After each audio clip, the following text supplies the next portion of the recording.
What if I told you that one man, possibly half legend, half real, built a society so strict, so disciplined, that it became the most feared military power in the ancient world?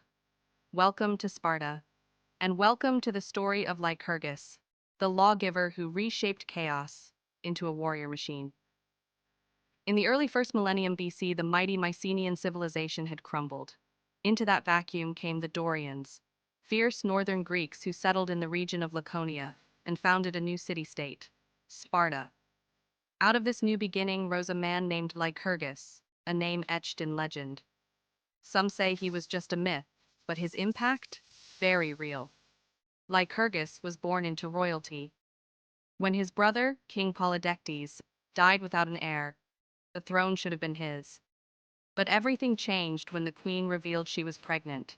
Lycurgus made a bold choice. If the child was male, he'd step aside and act only as regent.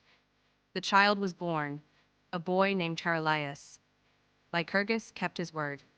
But rumors spread, whispers that he sought the throne for himself. Rather than cause conflict, Lycurgus did something rare for someone so close to power. He left Sparta. Lycurgus traveled far and wide, from Crete to Egypt, Lydia to India.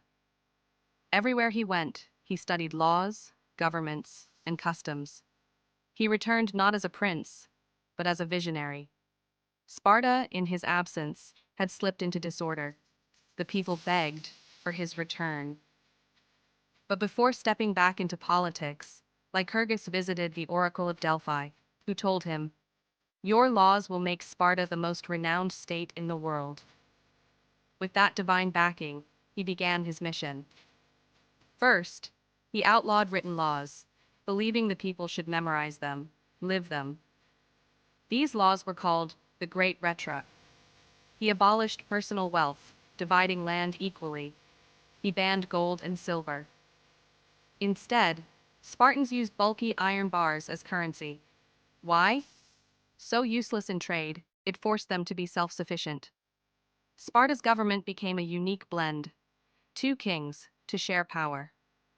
A council of elders, Gerousia, all over 60, and 5 ephors elected annually, who even had the power to challenge the kings. But Lycurgus's greatest innovation? Spartan society itself. He created 3 classes: Spartiates, full citizens, elite warriors; Perioikoi, merchants and craftsmen, free but without political rights; Helots, state-owned serfs, who lived in constant fear of violence and oppression.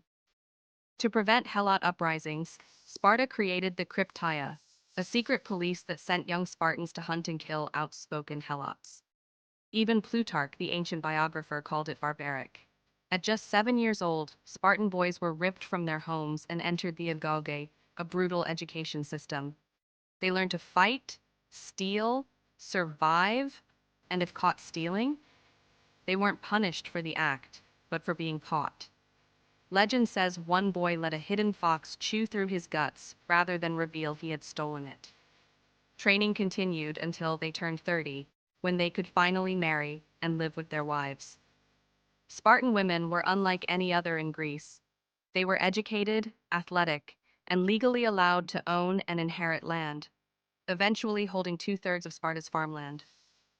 Lycurgus believed strong women birthed strong warriors, and Sparta made sure of it, even going so far as to throw sickly newborns off Mount Taygetus. When all his reforms were complete, Lycurgus left again, this time for good. Before leaving, he made the people swear to keep his laws until he returned. Then, according to legend, he starved himself to death, ensuring he would never return, and his laws would live on forever. Thanks to Lycurgus, Sparta became a force of legend, defeating the Persians at Thermopylae, dominating in the Peloponnesian War, and carving its name deep into history. Whether real or myth, Lycurgus shaped one of the most disciplined, feared, and fascinating civilizations the world has ever seen. If you enjoyed this dive into ancient Sparta, don't forget to like, subscribe, and hit that bell icon. More epic history is coming soon, only here on Digital Historian.